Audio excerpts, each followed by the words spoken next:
plaire aux hommes, mais comme serviteur de Christ, faisant la volonté de Dieu de tout cœur. 6. 7. Servir avec bonne volonté, comme pour le Seigneur et non pour les hommes. Dans 1 Pierre 2, 18, il est dit, « Serviteurs, soyez soumis en tout respect à nos maîtres, non seulement le bon et le gentil, mais n'attendez pas qu'il soit trop tard. Devenez membre de la chaîne Today et bénéficiez de réconfort et de soutien dans les moments difficiles. Cliquez sur le lien dans la description de la vidéo. Mardi 9 avril 2024, page 8. Aussi à ceux qui sont difficiles à supporter. Dans Tite 2:9 il est dit, « Exhortez les serviteurs à se soumettre à leur maître, à plaire en toutes choses, à ne pas être bavards, ne pas frauder, mais se montrer fidèles en tout, afin qu'ils ornent en tout la doctrine de Dieu notre Sauveur. » Nous prions pour que Dieu nous aide à mettre sa parole en pratique et que le royaume de Dieu ne soit pas entravé. N'attendez pas qu'il soit trop tard. Devenez membre de la chaîne Today et bénéficiez de réconfort et de soutien dans les moments difficiles. Cliquez sur le lien dans la description de la vidéo. Mardi 9 avril 2024. Page 9. Un père nommé Jairo. Résumé. Dieu nous a créés avec la possibilité d'avoir une influence positive et transformatrice sur nos enfants. Par Fernando Ocampo. Un père appelé Jairo. Luc 8, 40 à 56. Introduction. Aujourd'hui, nous célébrons la fête des pères. Tout le monde sait que cette journée n'est pas célébrée avec l'intensité émotionnelle de la fête des mères. En effet, certains hommes ont donné un mauvais exemple de ce que signifie être père, d'autres, par leur manque d'expression de leurs sentiments, donnent l'impression que les pères sont froids et indifférents. Quelle que soit notre expérience ou notre impression de notre propre père, je veux dire à tous les hommes de notre Église Marie, intelligemment avoir la maîtrise de soi. Mettez entièrement votre espérance dans la grâce qui vous sera donnée lorsque Jésus-Christ sera révélé. 14. En tant qu'enfants obéissants, ne vous conformez pas aux mauvais désirs que vous aviez auparavant, lorsque vous viviez dans l'ignorance. 15. Mais soyez saints dans tout ce que vous faites, comme est saint celui qui vous a appelé. 16. Car il est écrit, soyez saints, car je suis saint. 17. Puisque vous l'invoquez comme Père qui juge impartialement les œuvres de chacun, vivez dans une crainte respectueuse pendant que vous êtes des pèlerins dans ce monde. 18. Comme vous le savez bien, vous avez été sauvés de la vie absurde que vous aviez héritée de vos ancêtres. Le prix de leur rançon n'était pas payé avec des choses périssables, comme de l'or ou de l'argent. 19. Mais avec le sang précieux du Christ, comme celui d'un agneau sans tache et sans défaut. 20. Le Christ, que Dieu a choisi avant la création du monde, est apparu dans ces derniers temps pour votre bénéfice. 21. Par lui, vous croyez en Dieu, qu'il a ressuscité et glorifié, de sorte que votre foi et votre espérance sont en Dieu. 22. Maintenant que vous vous êtes purifiés en obéissant à la vérité et que vous aimez sincèrement vos frères, aimez-vous les uns les autres de tout votre cœur. 23. Car vous êtes nés de nouveau, non d'une semence périssable, mais d'une semence impérissable, par la parole vivante et permanente de Dieu. 24. Car tout mortel est comme l'herbe, et toute sa gloire est comme la fleur des champs. L'herbe sèche et la fleur tombe. 25. Mais la parole du Seigneur demeure pour toujours. Toi 1 Pierre 2. En abandonnant donc tout mal et toute tromperie, hypocrisie, envie et toute calomnie, 2. Comme des nouveau-nés, désirez le lait pur de la parole. Ainsi, grâce à elle, vous grandirez dans votre salut. 3. Maintenant que vous avez goûté à quel point le Seigneur est bon. LSG. Nous ne pouvons pas rester comme des enfants, nous devons apprendre à nous approfondir pour pouvoir supporter l'épreuve et pouvoir apprécier et vivre le meilleur de Dieu. Comment pouvons-nous aller plus profondément dans le Seigneur? Aujourd'hui, je veux partager 4 façons dont nous devons aller plus profondément. Nous devons aller plus profondément mentalement. N'attendez pas qu'il soit trop tard. Devenez membre de la chaîne Today et bénéficiez de réconfort et de soutien dans les moments difficiles. Cliquez sur le lien dans la description de la vidéo. Mardi 9 avril 2024, page 1 Pierre 1, 13. Soyez donc prêts à agir intelligemment, avoir la maîtrise de soi. Mettez entièrement votre espérance dans la grâce qui vous sera donnée lorsque Jésus-Christ sera révélé. Nous devons aller mentalement plus profondément, préparer notre esprit à l'action. Malheureusement, la société dans laquelle nous vivons met davantage l'accent sur les sentiments que sur la pensée. J'aime ceci, j'aime cela. La musique, l'art, les films sont tout basés sur les sentiments. Dieu nous a donné les émotions comme un cadeau distinctif. Mais Dieu nous a aussi donné la capacité de raisonner, il nous a donné la capacité de penser. À mesure que nous approfondissons notre vie chrétienne, le Seigneur nous fait passer d'une vie émotionnelle à une vie guidée par les Écritures. Nous devons passer du sticulière Samarie, vers une ville particulière Sichar, à un endroit en particulier le puits de Jacob, une citerne de 100 pieds de profondeur creusée il y a quelques milliers d'années, à une heure particulière 12 heures, à une personne en particulier la Samaritaine. Dieu est un Dieu personnel 8. Quelqu'un venait chercher de l'eau au puits, il y avait un rendez-vous divin qui attendait cette personne même si elle ne le savait pas 9. Ce que fait Jésus est quelque chose qui n'a pas été fait depuis des années, un juif de passage en Samarie. Si seulement je trouvais quelqu'un qui avait un réel besoin et qui n'avait pas honte de dire, Dieu, j'ai besoin de toi. Jésus a pu atteindre la ville entière en atteignant la Samaritaine. Aujourd'hui, il regarde certains d'entre nous et il nous dit, dès que je l'aurai atteint, je pourrai bouleverser toute leur famille, je pourrai avoir un impact sur leur bureau, je pourrai avoir un impact sur leur université, je pourrai avoir un impact sur leur travail, leur patron. Alléluia. Jadis beaucoup sont assis dans leur siège d'église, très jolis et bien rangés, comme s'ils ne passaient pas un moment pas si fiers de dire, Dieu, j'ai besoin de toi à chaque heure de ma vie, sans toi je ne peux pas le faire. Continue, je le traverse, je me bats avec cet esprit impitoyable, je le traverse avec cette douleur, je la vis en essayant d'aimer cet homme avec qui je suis marié, je la vis avec cette solitude qui me tourmente. Oui, tu traverses une période difficile, tu es une bonne candidate au passage de Jésus sur votre territoire aujourd'hui. Il y a un rendez-vous divin pour vous aujourd'hui. N'attendez pas qu'il soit trop tard. Devenez membre de la chaîne Today et bénéficiez de réconfort et de soutien dans les moments difficiles. Cliquez sur le lien dans la description de la vidéo. Mardi 9 avril 2024 page 11. Versets 6 à 7. J'en fais une merveilleuse démonstration de l'humanité de Jésus. Notre Sauveur est fatigué et est assis au puits. La particularité de notre Seigneur était qu'il était à la fois Dieu et homme. Il avait faim, les disciples allaient chercher de la nourriture, soif et fatigué. 12. Voici une précieuse révélation. Il y avait un puits au-dessus d'un autre puits. Ce que Jacob était dans le naturel, Jésus l'était dans le spirituel. Contrairement au puits de Jacob, le puits de Jésus ne manque jamais d'eau. Ceux qui dépendaient du puits de Jacob au milieu du désert chaud, s'il manquait d'eau, mouraient, mais pas ceux qui boivent au puits de Jésus. 13. Il était midi, il faisait chaud, le soleil était au zénith, la température était de 105 degrés, mais même dans ces circonstances il y avait un but. Verset 7, 14. À ce moment, un étranger arrive pour Jésus, c'est-à-dire, il n'avait jamais eu de contact avec elle auparavant. Jésus savait tout d'elle, mais en même temps ils étaient étrangers car leur chemin ne s'était jamais croisé. 15. Jésus sait tout sur tout le monde ici ce soir. Mais il peut y en avoir qui sont étrangers à Jésus parce que leurs chemins ne se sont jamais croisés. Je vous le dis ce soir, c'est votre rendez-vous divin, il peut devenir votre Seigneur et Sauveur. De la vidéo. Mardi 9 avril 2024 page 1. Mais ils l'ont toléré tant qu'il ne dérangeait pas les choses qu'ils contrôlaient. Ces deux groupes n'avaient rien en commun, sauf qu'ils n'aimaient pas Jésus. Les deux choses qui peuvent unir des personnes opposées sont l'amour et la haine. 3. La question de la parésie était une de ces impasses. S'il disait non, il était qualifié de rebelle contre Rome. S'il disait oui, les gens seraient mécontents. Les gens n'ont jamais aimé payer des impôts, surtout à un conquérant. Que fait Jésus? Il va au fond de la situation. Leur hypocrisie, il leur demande une monnaie romaine, il les interroge sur l'image et l'inscription, il leur donne un enseignement qu'ils ne peuvent contredire sans se sombrer. Il est important de comprendre que c'était contre la loi des Juifs qui avaient des images. Nous devons également comprendre qu'à cette époque, et même aujourd'hui, seul un gouvernement valide pouvait imprimer de la monnaie destinée à être utilisée dans un pays. Accepter l'argent et les impôts de quelqu'un d'autre, c'est accepter le commandement de quelqu'un d'autre.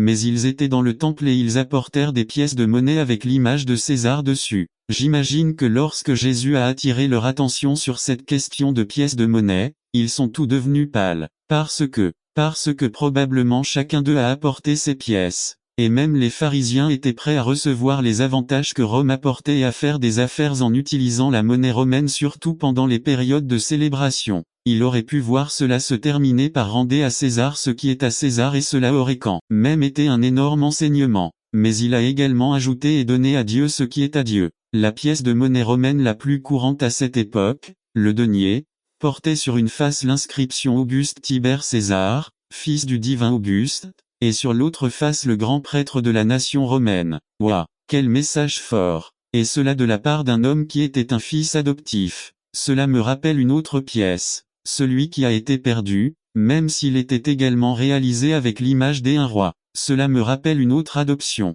Nous aussi, nous avons été créés à l'image d'un roi. Le Christ est venu pour qu'à l'image qui nous a été imprimée, nous puissions ajouter l'expression Fils du divin roi de l'univers et pour que nous soyons une nation de prêtres. Donner à Dieu les choses qui appartiennent à Dieu devrait nous rappeler que si je suis un enfant de Dieu, toute ma vie lui appartient. Lorsque vous remplissez les formulaires fiscaux, traitez-vous comme quelqu'un créé à son image. Eh bien, nous ne pouvons vraiment pas séparer ce que nous faisons dans les affaires ou à l'école de ce que nous faisons ici, à l'église ou à la maison. Ceux qui tentent de le faire reçoivent le même titre que Jésus a donné à ces hommes hypocrites. Si vous avez reçu Christ, vous devez être comblé dans vos obligations et vous assurer que vous donnez à Dieu ce qui lui appartient. N'attendez pas qu'il soit trop tard. Devenez membre de la chaîne Today et bénéficiez de réconfort et de soutien dans les moments difficiles. Cliquez sur le lien dans la description de la vidéo. Mardi 9 avril 2024 page 2. Avez-vous besoin de démontrer son image dans votre vie? Avez-vous besoin d'agir en tant que fils du roi et prêtre?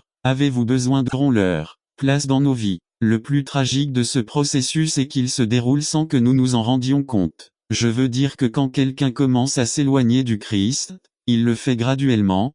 Petit à petit, la saveur spirituelle commence à diminuer. La sainteté n'est plus une priorité. Les activités spirituelles qui produisaient auparavant la joie ne quittent plus le même saveur. Ce qui était autrefois une bénédiction est maintenant un fardeau. Il se souvient encore des Écritures mais cela ne produit pas de musique à ses oreilles. La pratique de la prière et de la lecture de la Bible n'est plus si routinière. Se rassembler n'est plus si important. Fraterniser avec les chrétiens n'est plus nécessaire. Le monde commence à séduire et nous commençons à avoir de la tolérance envers ce qui est impur pour que le cœur et l'esprit acceptent progressivement de plus en plus les comportements et les habitudes du monde. En d'autres termes, un chrétien le dimanche ne devient pas tiède le lundi, et le mercredi il devient indifférent. N'attendez pas qu'il soit trop tard. Devenez membre de la chaîne Today et bénéficiez de réconfort et de soutien dans les moments difficiles. Cliquez sur le lien dans la description de la vidéo. Mardi 9 avril 2024 page 2. C'est un processus qui s'effectue lorsque nous commençons à prendre de petits engagements à pécher dans l'intimité de notre esprit et de notre cœur. En d'autres termes,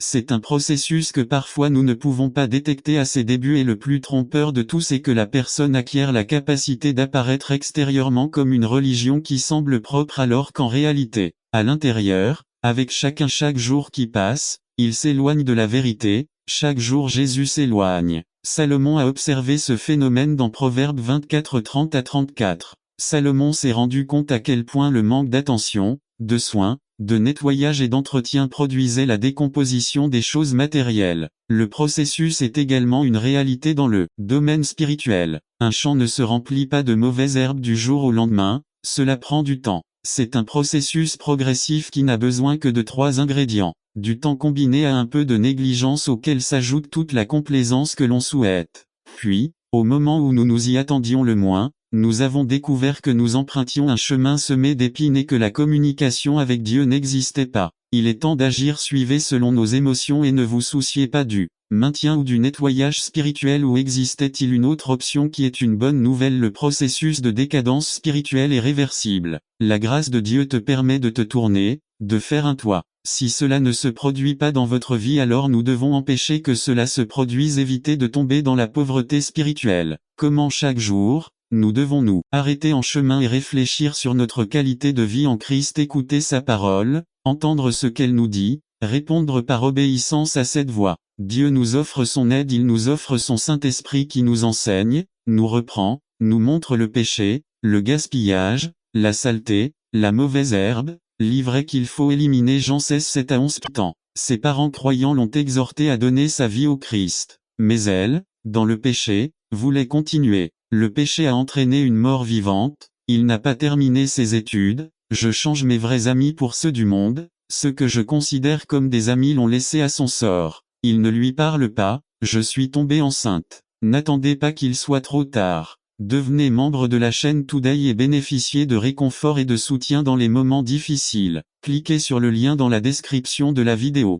Mardi 9 avril 2024 page 2. Son bébé est tombé malade mentalement à cause des médicaments qu'il prenait. Il n'a pas de travail à cause de son mauvais dossier auprès des autorités. Les gens ne lui font pas confiance. Aujourd'hui, il jouit d'une mort vivante. J'espère que vous êtes une personne sage et que vous apprenez à vivre pleinement votre vie. Ne vous laissez pas emporter par le péché, nous finirons toujours mal avec. Et vivez votre vie dans l'esprit. Conclusion. S'il y a quelque chose qui a volé ta vie présente et future, si tu veux la vie en Jésus-Christ, viens la faire. Dieu continue de t'aimer malgré ta rébellion et te donne l'occasion de te repentir. Ne continuez pas à vivre dans la mort, venez. N'attendez pas qu'il soit trop tard. Devenez membre de la chaîne Today et bénéficiez de réconfort et de soutien dans les moments difficiles. Cliquez sur le lien dans la description de la vidéo. Mardi 9 avril 2024, page 3. Le roi des Juifs résumé. Qui a fait cette première déclaration du roi des Juifs? Qui étaient les magiciens,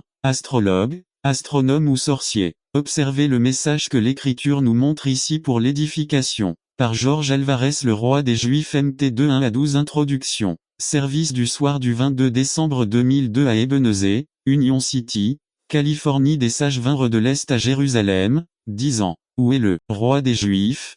Qui est-il né? Car nous avons vu son étoile à l'Orient, et nous sommes venus l'adorer. V. 1. 2. Magicien, terme le plus fréquemment utilisé dans la rendez-vous pour désigner ceux qui pratiquent l'occultisme. GN 41.8, 24, DT 18.11, DN 1.22.2, 10, 27 4.7, 9 5.7, 11, MT 2.1, 7, 16, Acte 13 6, 8. Cependant, il n'est pas utilisé de manière technique et cohérente, mais comme traduction de différents mots hébreux. Par exemple, le mot traduit par magicien dans Jean 41 apparaît également dans Ex 7, 11, 22 8.7, 19 et 9.11, mais ici il est traduit par sage ou sorcier. À l'origine, les mages étaient une tribu de Médis qui exerçait la fonction sacerdotale dans la religion perse. Comme ces prêtres s'intéressaient à l'astronomie et à l'astrologie, les Grecs appelaient les symbolos de registrado astrologues des magiciens.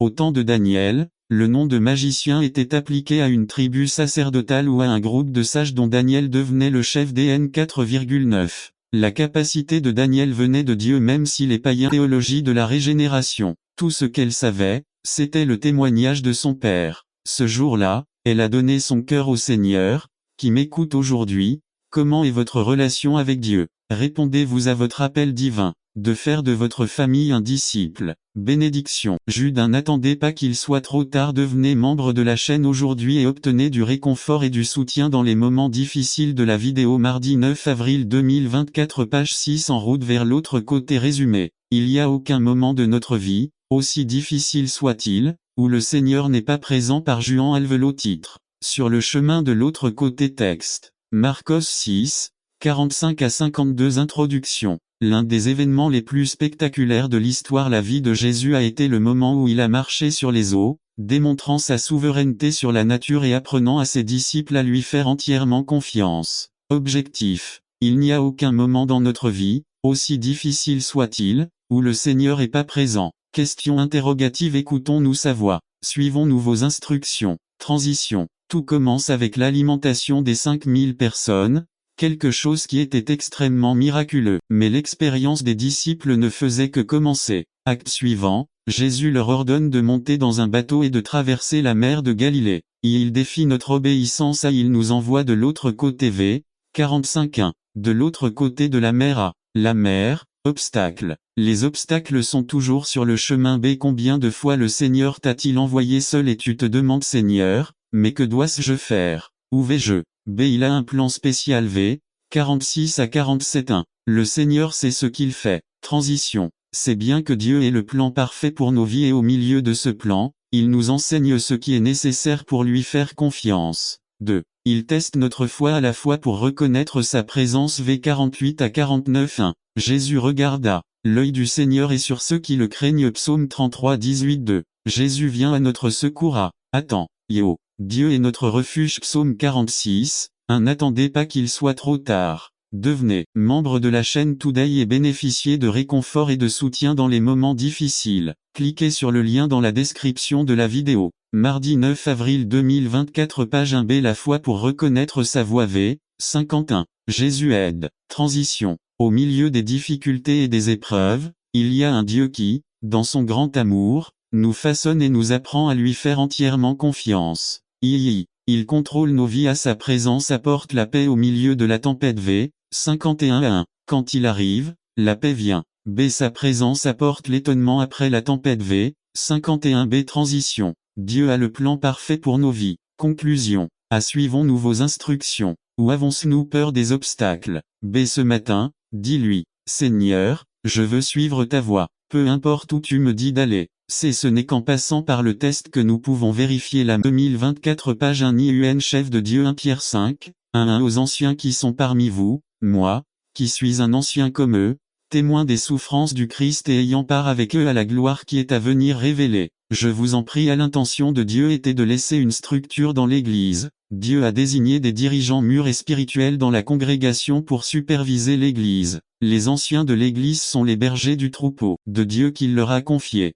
Un berger ancien de Dieu a une triple responsabilité devant le troupeau: 1. Nourrir le troupeau, 2. Protéger le troupeau, 3. Guider le troupeau. Actes 20 28 à 31-28. Prenez soin de vous et de tout le troupeau sur lequel le Saint-Esprit vous a établi surveillant pour paître l'Église de Dieu, qu'il a acquise avec son propre sang. 29. Je sais qu'après mon départ, des loups féroces entreront parmi vous et chercheront à détruire le troupeau. 30. Même parmi vous, il s'en élèvera quelques-uns qui enseigneront des mensonges pour séduire les disciples qui les suivent. 31. Alors sois vigilant. Rappelez-vous que jour et nuit, depuis 3 ans, je n'ai cessé d'admonester chacun avec des larmes. Nif. Ces 4 motivations pour un bon berger ancien: 1. Non pas parce que c'est son tour, mais parce qu'il est prêt à le faire. 1 Pierre 5, 2. Comme des bergers, prenez soin du troupeau de Dieu qui est sous votre garde. Non par obligation. 2. Non par ambition, mais plutôt par désir de servir. 1 Pierre 5, 2. Non par cupidité de l'argent, mais par désir de servir, comme Dieu le veut. 3. Ne pas être des tyrans dictateurs sur le troupeau,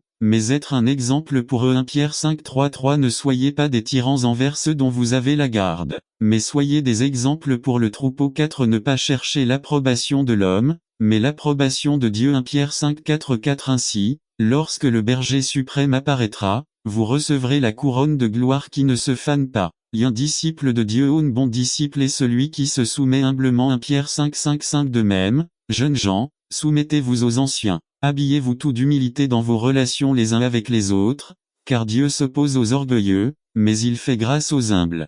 Un bon disciple est celui qui est fortifié par Dieu. 1 Pierre 5, 6 à 7. Humiliez-vous donc sous la puissante main de Dieu, afin qu'il vous élève au temps convenable. 7. Rejette sur lui toute inquiétude, car il prend soin de toi. N'attendez pas qu'il soit trop tard. Devenez membre de la chaîne Today et bénéficiez de réconfort et de soutien dans les moments difficiles. Cliquez sur le lien dans la description de la vidéo. 9 avril 2024 page 2. Qu'un bon follower est celui qui est totalement occupé, engagé et connecté. 1 Pierre 5, 8. Pratiquez la maîtrise de vous-même et soyez vigilant. Son ennemi le diable rôde comme un lion rugissant, cherchant quelqu'un à dévorer. D'un bon suiveur s'inspire mutuellement. 1 Pierre 5, 9. Résistez-y, en restant ferme dans la foi, sachant que vos frères dans le monde entier endurent le même genre de souffrance. Un bon follower est éternellement motivé. 1 Pierre 5, 10 à 11. Et après que vous aurez souffert un peu de temps, Dieu lui-même, le Dieu de toute grâce qui vous a appelé à sa gloire, naîtra ce serviteur qui servira ce peuple. Je ne suis pas envieux de voir que ce que vous faites surpasse en qualité et en soin ce que j'ai fait. Au contraire, je rends gloire à Dieu car il me prouve ainsi qu'il ne laissera jamais son peuple sans leadership.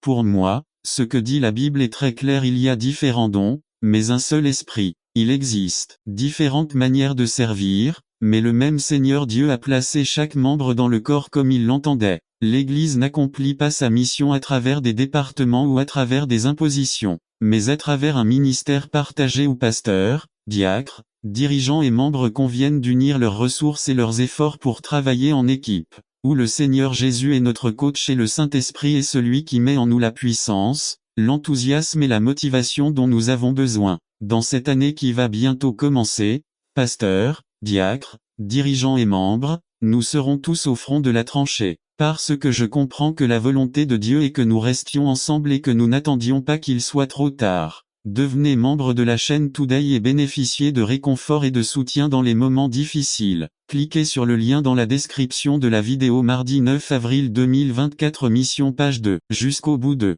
la promesse de vie en Christ. La preuve qui donne de l'authenticité à notre témoignage. V. 1b2 Selon la promesse de vie que nous avons en Jésus-Christ. Que Dieu le Père et le Christ Jésus notre Seigneur vous accordent grâce, miséricorde et paix. LSG. Si la volonté de Dieu est le facteur le plus solide de notre unité et de la mission qui nous a été confiée, la promesse de la vie en Christ est le test surnaturel de notre ministère. C'est de cette promesse que découle notre mission. Nous accomplirons la grande commission par l'engagement, l'obéissance et la foi mise en action. Qu'est-ce qui nous pousse à investir dans le royaume? La promesse de la vie en Christ. Qu'est-ce qui nous pousse à investir notre vie dans le royaume? La promesse de la vie en Christ. Nous ne nous décourageons donc pas. Au contraire, même si extérieurement nous dépérissons, intérieurement nous nous renouvelons de jour en jour. 2 Cor 4,16. Au moment d'écrire cette lettre, probablement entre 65 et 68 après JC, l'apôtre était prisonnier à Rome.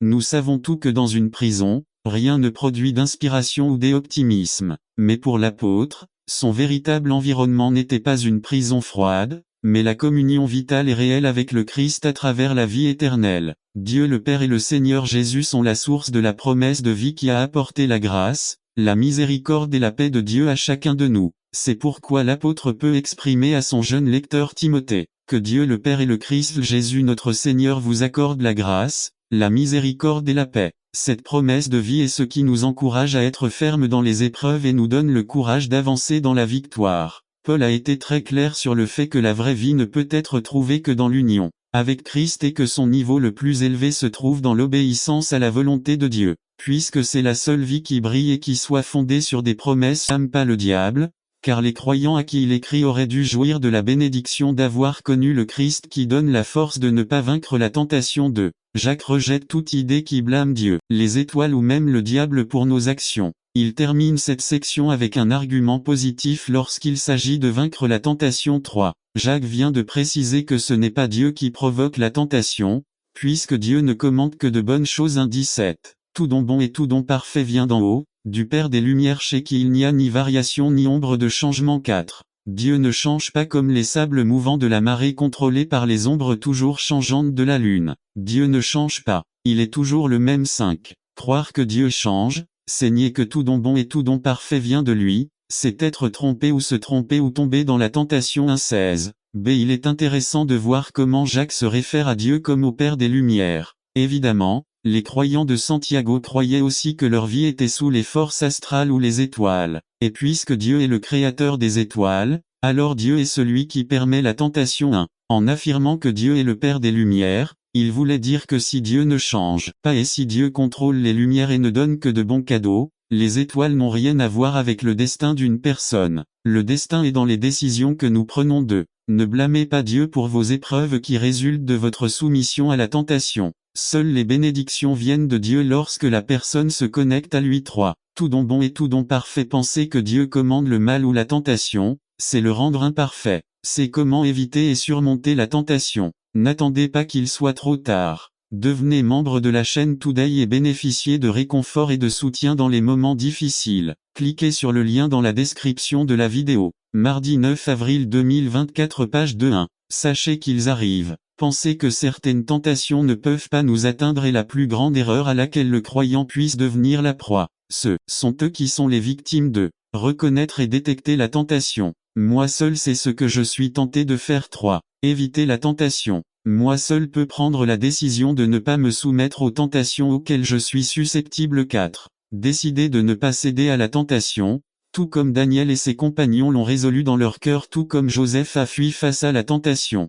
Jacques termine avec le plus grand cadeau que Dieu puisse faire. Tout comme céder à la tentation engendre le péché, la seule victoire sur la tentation est. 18. Être engendré de Dieu. Soyez les prémices divines. 1. Nous sommes créés par Dieu. 2. Nous sommes recréés par lui. Il y a la victoire. N'attendez pas qu'il soit trop tard. Devenez membre de la chaîne Today et bénéficiez de réconfort et de soutien dans les moments difficiles. Cliquez sur le lien dans la description de la vidéo. 9 mars, avril 2024 page 3. Le fruit de la tentation. 2. Résumé. Comment la tentation se concrétise à travers un processus de gestation. Par Carlos Camarena. Le fruit de la tentation. 2. Jacques est nécessaire à leur corps. À quoi cela servira-t-il? 17. De même, la foi en elle-même, si elle n'a pas les œuvres, est morte. 18. Mais quelqu'un dira, tu as la foi, et moi j'ai les œuvres. Eh bien, montre-moi ta foi sans les œuvres, et je te montrerai la foi par mes œuvres. 19. Croyez-vous qu'il n'y a qu'un seul Dieu? Magnifique. Les démons aussi le croient et tremblent. 20. Quel imbécile tu es. Veux-tu te convaincre que la foi sans les œuvres est stérile? LSG. Le principe fondamental que beaucoup négligent est que la foi ne se limite pas à croire, La foi implique également obéir. Mettons la foi en perspective. La foi, dans tous les aspects dont nous avons parlé, comprend la croyance, l'action, la confiance et l'obéissance. Le lien entre ces différentes caractéristiques de la foi est essentiel, tant dans la vie du croyant que dans celle de toute personne qui aspire à une relation personnelle avec Dieu. La Bible dit dans Jean 3, 36, celui qui croit au Fils a la vie éternelle, mais celui qui refuse de croire au Fils ne verra pas la vie, mais la colère de Dieu est sur lui. NKJV. Ce passage s'adresse à quiconque aspire à une relation personnelle avec Dieu. Si vous aspirez vraiment à cette relation avec lui, il est impératif que votre foi soit complètement placée en lui. Maintenant, il est essentiel que le chrétien exerce tous les aspects de la foi,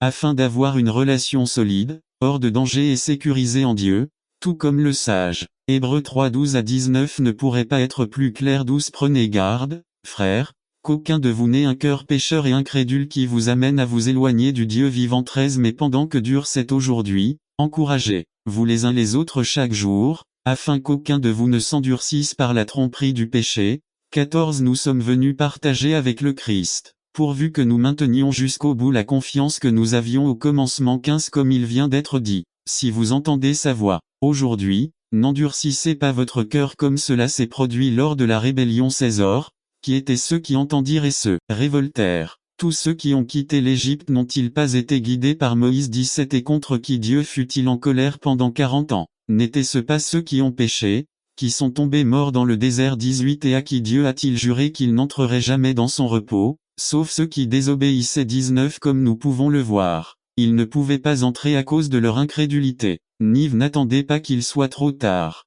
Devenez membre de la chaîne Today et bénéficiez de réconfort et de soutien dans les moments difficiles. Cliquez sur le lien dans la description de la vidéo. Mardi 9 avril 2024 page 4 Comme nous pouvons le voir dans ce passage, tous les éléments de la foi sont essentiels pour avoir une relation solide, hors de danger, et en sécurité en Dieu. Ne nous laissons pas tromper en croyant que notre foi en Dieu est simplement une croyance. Notre foi en Dieu est quelque chose de plus, qui nous amène à vivre une vie abondante et pleine de bénédictions. Lorsque nous croyons, lui faisons confiance, agissons et lui obéissons, ceci étant le fondement de notre foi. N'attendez pas qu'ils seulement leurs amis les plus proches, mais aussi ils impactent leur communauté. Les quinceañeros arrivent avec l'attente qui accompagne le fait d'être une femme. Être une jeune quinceañera signifie pouvoir fonctionner avec une plus grande liberté, y compris l'autorisation d'avoir un petit ami, de porter des baskets à talons hauts, de se maquiller ou au moins d'utiliser du rouge à lèvres, entre autres. À cet âge, de nombreux privilèges sont accordés et en même temps de plus grandes responsabilités sont acquises. Les préparatifs peuvent parfois prendre plusieurs mois, voire plusieurs années. Mais même s'il ne s'agit que d'une petite fête de famille avec les amis les plus proches, le fait ne passe pas inaperçu et en tout cas on fait savoir que la jeune fille est en train de devenir une femme. J'espère que tant de préparation ne sera pas vaine. Cette fête ne durera que quelques heures et le plaisir s'atténuera, mais les mots et la symbolique de ce dont nous discutons aujourd'hui sont pour l'éternité. Chaque personne présente pourra s'approprier les conseils qui seront donnés aux parties. Cortège judiciaire est célébré avec leurs parents. Tout le monde est debout. Mesdames et messieurs, nous sommes réunis ici précisément en réponse à l'invitation qui nous a été faite par la famille. Merci de nous avoir invités à fêter les 15 ans de Madame avec vous. Je me sens très privilégié d'avoir été invité à exercer mon ministère lors de cet événement. La célébration de cette journée se déroule plutôt devant Dieu et vous comme témoins. M reconnaissent que leur fille leur a été prêtée par Dieu. Ils l'ont élevée de la meilleure façon possible et ils en répondront devant Dieu. Désormais, cette demoiselle cesse d'être une enfant et entre dans l'âge de la maturité. Vos décisions auront désormais plus de poids et de raison. C'est durant cette période que vous aurez le plus besoin de Jésus comme ami, conseiller et surtout comme sauveur. Si nous nous concentrons dans le passage biblique lu, nous verrons les conseils que Dieu donne aux jeunes et que je donnerai à cette demoiselle à travers cette cérémonie. Demandez au public et au tribunal de s'asseoir. Laissez les parents poser leurs bougies sur le chandelier. Les parents et le parti se tiennent devant le ministre. Adressez-vous aux parents de la fête. Monsieur et madame, vous avez amené votre fille devant moi en tant que ministre de Jésus-Christ pour demander la bénédiction de Dieu sur elle. Vous avez quelques conseils à lui donner. Laissez-les dire leurs mots. N'attendez pas qu'il soit trop tard. Devenez membre de la chaîne Today et bénéficiez de réconfort et de soutien dans les moments difficiles. Cliquez sur le lien dans la description de la vidéo. Mardi 9 avril 2024 page 1 Demandez aux parents et au groupe de s'asseoir. Allez danser, puisqu'il est né pour toi, que ton 15e anniversaire soit célébré par un service religieux, je te consacrerai quelques objets pour que lorsque tu les verras, tu te souviennes toujours de cet heureux jour et des conseils que je te donnerai aujourd'hui. Offrez-lui une boîte à bijoux en forme de pomme. La pomme a toujours été liée à l'intelligence. Cela est probablement dû à ce qui s'est passé dans le jardin d'Éden lorsque nos premiers parents, Adam et Ève, ont mangé de l'arbre de la connaissance du bien et du mal et ont péché. Ce n'était ni intelligent ni sage du tout, c'était un échec. À 14. Je crois qu'il faut voir les paroles de Paul et de Pierre tomber comme un nuage d'eau froide sur quelqu'un assis au soleil de midi. Regardons ce qu'il dit: soumettez-vous aux autorités publiques. Dieu a établi toutes les autorités. Se rebeller contre l'autorité, c'est se rebeller contre Dieu. Les politiciens sont des serviteurs de Dieu. Vous devez payer vos impôts et aussi donner honneur et honneur au gouvernement. C'est Paul Simor, celui qui connaissait bien l'histoire d'Israël et, comme tout juif, attendait et cherchait le jour où il pourrait se débarrasser du joug de Rome. Et Pierre avait vu le gouvernement romain et les dirigeants d'Israël crucifier Jésus. Cela amène plusieurs questions à l'esprit. Chaque gouverneur, maire et président est-il nommé par Dieu? Faut-il suivre les mauvaises lois? Que fait-on des gouverneurs corrompus? C'est l'autorité établie par Dieu. Cela ne veut pas dire que Dieu veut que chaque personne qui prend une position politique soit celle qui y sert. Hitler 2. Saddam Yii. Beaucoup de ceux qui servent aujourd'hui conduisent les gens dans la direction opposée à celle où Dieu veut qu'il aille. Dieu a établi l'autorité et nous permet d'utiliser notre libre arbitre pour choisir. N'attendez pas qu'il soit trop tard. Devenez membre de la chaîne Today et bénéficiez de réconfort et de soutien dans les moments difficiles. Cliquez sur le lien dans la description de la vidéo. Mardi 9 avril 2024 page 1 Nîmes. Et tout chrétien doit demander à Dieu avant de voter. C'est Dieu peut apporter la bénédiction en utilisant n'importe quel système en place si nous lui sommes fidèles. Joseph Genèse 41, Néhémie, Daniel. Dieu ne les a pas envoyés pour lutter contre le gouvernement mais pour être efficace dans la situation dans laquelle ils se trouvaient. Dieu a écarté ceux qu'il ne voulait pas voir là: le roi Saül, Nebuchadnezzar, les différents dirigeants d'Israël. L'autorité est fixe, pas celui qui la prend et l'utilise. Les lois doivent être suivies dans leur ordre d'autorité. À toutes les lois ne sont pas égales. Une loi adoptée par une ville ou une cité ne peut pas prévaloir sur les lois de l'État. Un État n'a pas non plus le pouvoir d'adopter des lois qui contredisent ou invalident les lois fédérales. Les États épousant des homosexuels. Chaque chrétien doit être quelqu'un qui obéit aux lois. Pierre dit que nous faisons cela pour l'amour du Seigneur, mais surtout la loi de Dieu parce que nous sommes citoyens du royaume de Dieu. Philippiens 3:20. Il y a des occasions où le chrétien doit désobéir à la loi de l'homme. Quand la loi de l'homme provoque la désobéissance à la loi de Dieu. Actes 1:9-2. Quand la loi de l'homme affecte notre relation avec Dieu. Daniel Yii. Lorsque la loi de l'homme est injuste, cruelle ou contraire à l'éthique chrétienne. Cela ne devrait pas se faire sans d'abord prier beaucoup et rechercher la direction de Dieu. Les premiers chrétiens ont désobéi et cela leur a coûté la vie. Nous ne voulons pas aller à l'encontre du plan de Dieu. Nous ne voulons pas donner de mauvais témoignages.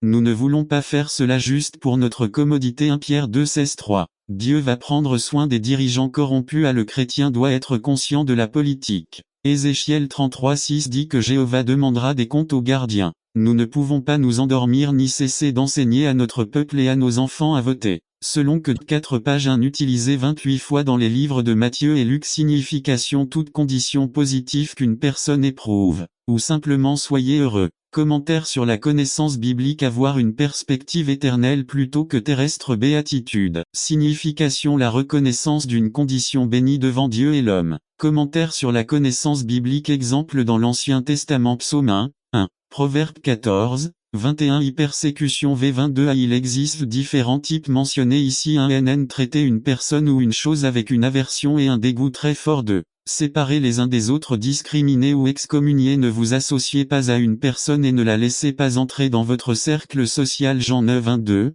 Jean 16:2-3. Reproche, insulte, parler contre quelqu'un en utilisant des grossièretés et d'autres mots très forts. 4. Rejeter votre nom comme étant mauvais. Discrédit, dites du mal de quelqu'un d'une manière fausse, ternissant ainsi sa réputation dans la société. Exemple B. La cause 1. En suivant Jésus-Christ. Pierre 4:12-19-2. Parce que le monde ressent une conviction. Jean 15:18-25. Un commentateur dit: vous devez le savoir et même espérer que les méchants vous détesteront, Parce que votre doctrine et votre style de vie les culpabilisent et les condamnent. Matthieu 16 24 à 28. Le livre des martyrs de John Fox nous parle de nombreuses personnes qui sont mortes pour leur foi en Jésus-Christ. Cela commence avec les 12 apôtres. 1. Jacques le Majeur en 44 après J.C., il fut décapité. 2. Philippe en 54 après J.C., il fut flagellé, emprisonné puis crucifié. 3. Matthieu en 60 après J.C., il subit une mort éclair en Éthiopie. 4. Jacques le Mineur à l'âge de 94 ans, il fut battu et lapidé par les Juifs. 5. Matthias a été lapidé à Jérusalem puis décapité.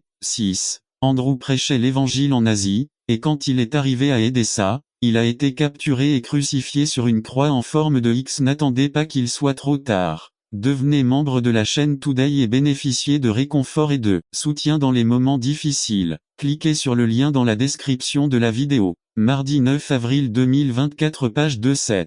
Pierre a été crucifié dans la ville de Rome. Il a demandé à être crucifié la tête baissée parce qu'il ne se considérait pas digne d'être crucifié comme Jésus. 8. Judas, frère de Jacques en 72 après J.C., il fut crucifié à Édesse. 9. Bartholomée, il a été battu et crucifié en Inde. 10. Thomas a été tué avec une lance en Inde. 11. Simon en 74 après J.C., il fut crucifié en Bretagne. 12. Jean fut le seul apôtre qui échappa à une mort violente, mais il est dit qu'à Rome, avant d'être exilé sur l'île de Patmos, il fut mis dans un chaudron d'huile bouillante, mais par un miracle de Dieu, il revint sortir en toute sécurité. Outre les apôtres, de nombreux premiers chrétiens ont énormément souffert à cause de leur foi, et ce livre des martyrs raconte l'histoire de plusieurs d'entre eux. De nombreux missionnaires, dont David, Marc et Richard, ont perdu de cette vie. Nous pouvons nous éloigner de la foi. C'est le principal danger. Notre envie d'en avoir toujours plus. N'attendez pas qu'il soit trop tard. Devenez membre de la chaîne Today et bénéficiez de réconfort et de soutien dans les moments difficiles. Cliquez sur le lien dans la description de la vidéo. Mardi 9 avril 2024 page 3. Cela nous éloigne de la recherche des choses d'en haut, cela nous éloigne de la recherche du royaume de Dieu, de sa justice et de l'accomplissement de sa volonté. Nous sommes comme des moutons, nous nous égarons facilement. Finalement, nous pouvons tomber dans une souffrance constante et très douloureuse. Combien de personnes qui, dans leur désir d'obtenir plus, ont perdu le peu qu'elles possédaient. Paul exhorte Timothée, fuyez ces choses, mais cela vous laisse avec un dernier principe IV. Recherchez le vrai gain. 11. Je ne veux pas donner l'impression qu'une personne qui éprouve du contentement est une personne qui ne se soucie plus de grandir ou de se développer en tant que personne et en tant qu'enfant de Dieu. Ce n'est pas à propos de ça. Une attitude de contentement qui découle de la paresse et le conformisme. Lorsque nous sommes satisfaits, nous faisons de notre mieux et sommes convaincus que Dieu nous utilisera de la manière qu'il jugera sage. Notre contentement vient du fait de nous reposer dans le Seigneur et non de ne rien faire. C'est étrange. Lorsqu'il s'agit des choses matérielles de cette vie, nous ne semblons jamais atteindre un point de contentement. Mais lorsqu'il s'agit de notre vie spirituelle, nous sommes coupables d'être conformistes. C'est pourquoi Paul dit à Timothée que le meilleur gain est de chercher à développer le caractère de Christ: justice, piété, foi, amour, patience, douceur. Recherchez d'abord ces choses. Faisons ces deux choses: développer le contentement et combattre le conformisme. Conclusion à la publicité de Mastercard Pizza, $1200 location de table et chaises, 150 gâteaux, 400. Profitez de votre anniversaire avec vos amis, cela n'a pas de prix. Il y a des choses dans la vie que l'argent ne peut pas acheter. Pour tout le reste il y a le contentement et la piété. Regardez l'éternité, vivez simplement, soyez vigilants et recherchez la piété. Cela constitue un homme ou une femme de Dieu. N'attendez pas qu'il soit trop tard. Devenez membre de la chaîne Today et bénéficiez de réconfort et de soutien dans les moments difficiles. Cliquez sur le lien dans la description de la vidéo. Mardi 9 avril 2024 page 4. Serviteur des nécessistes résumé. Notre devoir en tant que chrétien consiste également à subvenir aux besoins spirituels et matériels de ceux qui en ont le plus besoin. Par Félix Ramirez. Appelé à servir les nécessistes. Matthieu 25 31 à 46. Introduction. Selon des données encourageantes récentes du gouvernement fédéral, entre 2000 et 2002, plus de 3 millions de Mexicains ont échappé au niveau de l'extrême pauvreté. Le nombre de Mexicains vivant dans l'extrême pauvreté a diminué de 24,2 à 20,3% et la pauvreté considérée comme modérée a diminué de 53. L'évangile de la croix est la première touchée. Votre vie hors nous ternit est l'Évangile 4. Demandez-vous de quelle manière concrète l'Évangile a-t-il changé votre façon de vivre. Je vais le dire sous la forme d'une série de questions. Pourquoi d'autres dépensez-vous votre argent et votre temps? Pour quelle chose faites-vous des efforts pour épargner? Quelle est la première chose que vous souhaitez acquérir lorsque vous avez suffisamment d'argent? Que demanderiez-vous au génie de la lampe s'il vous exauçait un souhait? Quel est votre rêve le plus ambitieux? Sur quoi fantasmez-vous régulièrement? Quelle part de l'argent que vous dépensez à avoir avec les valeurs et les intérêts du royaume des cieux? De quelle chose dans ce monde passez-vous le plus de temps à vous plaindre? Que disent vos activités d'une journée de semaine typique sur ce qui compte dans ce monde? N'attendez pas qu'il soit trop tard. Devenez membre de la chaîne Today et bénéficiez de réconfort et de soutien dans les moments difficiles. Cliquez sur le lien dans la description de la vidéo. Mardi 9 avril 2024 page 8. Que disent vos biens sur ce qui compte le plus pour vous dans cette vie? Que disent vos biens sur ce qui compte vraiment pour vous? Où serez-vous et que ferez-vous dans 10 ans? Pensez à ce que vous collectez. Qu'est-ce que cela dit sur votre quête du royaume de Dieu comme priorité numéro 1 dans votre vie? Que disent le nombre, le type et la fréquence avec lesquels vous êtes avec des amis et d'autres personnes avec qui vous passez le plus de temps? Quelles sont les personnes les plus importantes dans votre vie? Que disent les sujets de vos conversations sur ce qui est important pour vous? Que disent vos passe-temps, émissions de télévision, films, musique, magazines et sites web sur la façon dont vous devriez passer votre temps? Et la liste pourrait s'allonger encore et encore. 5. Tous les domaines de votre vie doivent refléter le message de la croix, ni plus ni moins. Conclusion 1. Ne tombons pas dans un piège dangereux concernant le rôle que joue l'Évangile dans nos vies. Le piège de penser que l'Évangile est un produit jetable. Il nous a servi lorsque nous sommes convertis, mais ensuite nous l'oublions. Cela ne sert qu'à parler aux perdus. Non, Jerry Bridge a dit, l'Évangile n'est pas le message le plus important de toute l'histoire. C'est le seul message essentiel de toute l'histoire de l'Évangile n'est pas réservé aux incroyants. Chaque jour de notre expérience chrétienne, nous devons nous prêcher l'Évangile. Non seulement nous sommes sauvés par la grâce de Dieu, mais nous vivons aussi chaque jour par sa grâce. Écoutons l'Évangile, méditons sur l'Évangile, vivons l'Évangile, prêchons l'Évangile, enseignons l'Évangile, conseillons l'Évangile, parlons de l'Évangile, chantons l'Évangile. Soyons fortifiés par la puissance de l'Évangile, partagez l'Évangile. J'ai la conviction que l'une des façons d'honorer notre héritage réformé est de garder le message de l'Évangile au centre de notre vie, de nos études et de notre ministère. Que la vérité qui nous a sauvés soit la vérité la plus chère de nos vies. Martin Luther a dit, j'ai l'impression que Jésus est mort hier. Que la réalité de la mort du Christ pour nos péchés soit la plus proche de nos cœurs. Que nos vies soient centrées sur la croix, centrées sur l'Évangile. C'est l'endroit le plus sûr. N'attendez pas qu'il soit trop tard. Devenez membre de la chaîne Today et bénéficiez de réconfort. Et c'est tout. Comme il ne suffit pas de subsister dans ce monde en obtenant un emploi à temps partiel, ce n'est pas non plus le christianisme que d'être chrétien à temps partiel. 1. Ce n'est pas le christianisme d'être chrétien seulement quand les choses vont bien. Le chrétien reste ferme. C'est pourquoi Paul dit, rendez grâce en toutes choses, dans les bons comme dans les mauvais moments quand dans la patience, quand dans toutes ces expériences le chrétien reste ferme, il découvrira une force immense, une maturité inébranlable, il montrera des fruits mûrs, elle sera plus douce, plus aimante. 3. Qui nous séparera de l'amour du Christ? Demande Pablo. Répondez par les questions suivantes: tribulation, ou détresse, ou persécution, ou famine, ou nudité, ou danger, ou épée. Romains 8, 35-4. Le croyant en Christ reste fermement confiant dans le Seigneur, épreuve ou non. Le blanc, c'est la croissance, la maturité, la connaissance pour produire des fruits. 5. Dans le processus de patience et de persévérance, le chrétien devient le genre de personne que Jésus-Christ attend de lui. C'est dans le sujet suivant, nous verrons quel rôle joue la sagesse dans le processus de maturité. N'attendez pas qu'il soit trop tard. Devenez membre de la chaîne Today et bénéficiez de réconfort et de soutien dans les moments difficiles. Cliquez sur le lien dans la description de la vidéo. Mardi 9 avril 2024. Page 3. Le rôle de la sagesse dans la tribulation résumé. Restez sage face aux tribulations. Problème par Carlos Camarena. Le rôle de la sagesse dans la tribulation. Jacques 1, 5. Proverbe 1-3. Introduction à Commençons notre étudier ce soir en lisant les textes en contexte. Jacques 1-5. Jacques, serviteur de Dieu et du Seigneur Jésus-Christ, aux 12 tribus dispersées. Salut. De considérer toute la joie, mes frères, lorsque vous rencontrez diverses épreuves,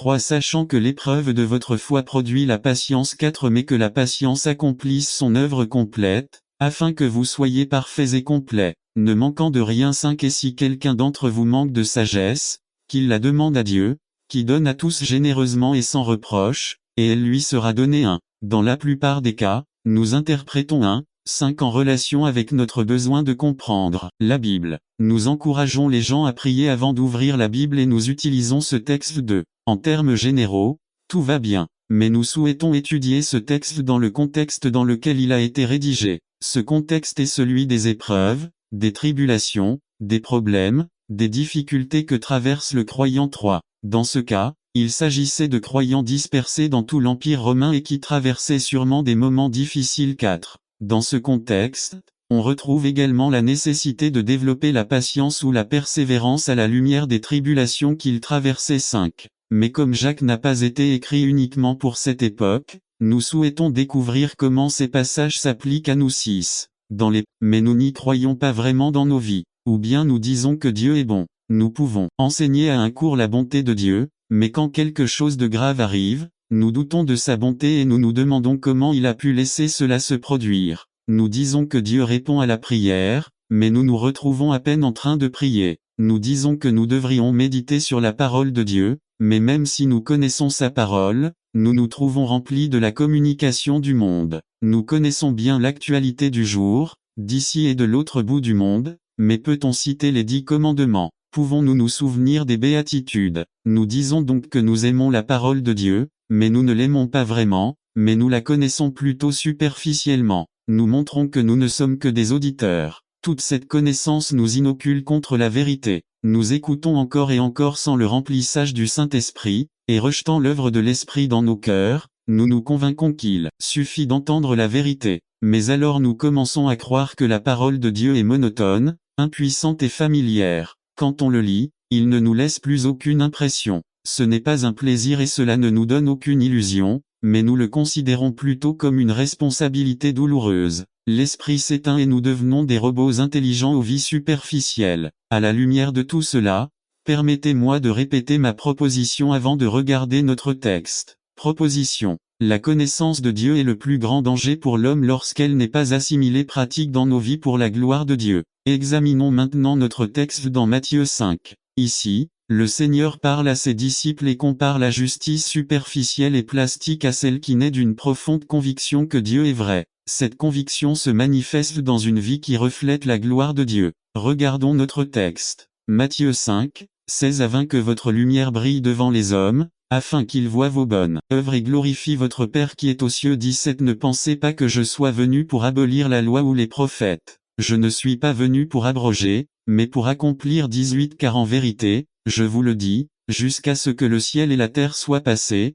pas un iota ni un seul trait ne passera de la loi, jusqu'à ce que tout soit accompli. 19 C'est pourquoi quiconque enfreint l'un de ces moindres commandements et enseigne aux hommes ainsi sera appelé le plus petit dans le royaume des cieux, mais quiconque les pratique et les enseigne sera appelé grand dans le royaume des cieux. 20 Car je vous le dis, si votre justice n'est pas plus grande que celle des scribes et des pharisiens, vous n'entrerez pas dans le royaume des cieux. Justice superficielle au verset 20, le Christ exige que la vraie justice dépasse la justice des pharisiens, les grands chefs religieux de son temps. Alors voyons leur justice. Nous constaterons que c'est très superficiel et extérieur. Nous observerons les caractéristiques suivantes. 1. La justice superficielle n'existe que dans les mots. Cela n'avait aucune importance pour les pharisiens que leur vie soit en contradiction avec leurs paroles. Seuls les mots comptaient. Autrement dit, tant que sa doctrine était fondamentalement correcte, rien n'age dans votre vie. Avez-vous besoin d'agir en tant que fils du roi et prêtre? Avez-vous besoin d'obéir à sa direction pour votre vie? Baptême, appel, service. En cette saison même les criminels font des impôts pour éviter d'avoir des ennuis. Ils savent qu'ils peuvent peut-être contourner la loi dans certains domaines, mais la taxe est quelque chose qui ne leur sera pas pardonné. Aujourd'hui est aussi le meilleur moment pour régler votre compte avec Dieu. Christ a payé l'impôt de la séparation éternelle que le péché apporte à chaque vie. Si vous ne l'avez pas reçu comme Seigneur et Sauveur, vous avez toujours cette dette qui ne sera pas remise. Recevez Jésus aujourd'hui et recevez le pardon de vos péchés. Vous pouvez prendre votre décision là où vous êtes ou si vous souhaitez vous manifester pour que quelqu'un puisse prier avec vous. La prière est simple, Le chemin prendra le reste de votre vie. Priez avec moi. Dieu saint, je reconnais que je suis un pécheur. Je reconnais que tu as envoyé ton Fils venir mourir pour payer la dette de mes péchés. Aujourd'hui, je le reçois comme Sauveur et Seigneur de ma vie. Pardonne mes péchés et remplis-moi de ton Saint-Esprit.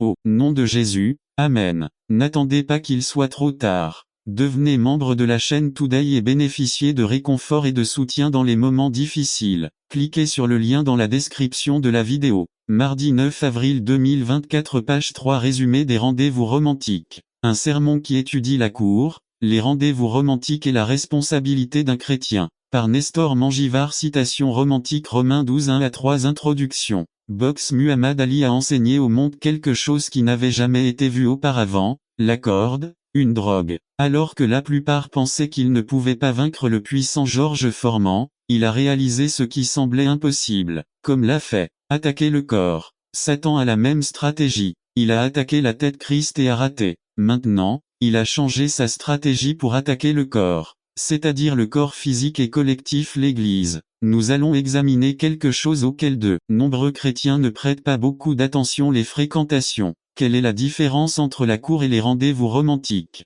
La cour est quelque chose qui se produit uniquement lorsque le couple a l'intention de se marier. Deux célibataires qui sortent juste pour éviter la solitude ou pour avoir une relation émotionnelle sans chercher à se marier ont simplement des rendez-vous romantiques. Quels sont les problèmes liés aux rendez-vous romantiques? 1. Les citations romantiques enseignent comment construire une relation basée sur les émotions. 2. Les citations romantiques ne forment pas les couples au mariage, elles les forment au divorce. Ils traversent des luttes émotionnelles et physiques et finissent par apprendre que lorsque quelque chose ne va pas ou que quelque chose de mieux est trouvé, la relation se rompt. 3. Les choses qu'ils commencent à faire lors des rendez-vous permettent au couple de passer à des choses plus avancées lors des rendez-vous futurs. Cela enlève des expériences futures avec votre conjoint. 4. Les pressions que ressentent de nombreux jeunes commencent désormais à l'école primaire. De toute évidence, la raison pour laquelle cela a été lancé au début a été perdue. Qu'est-ce que l'on peut faire?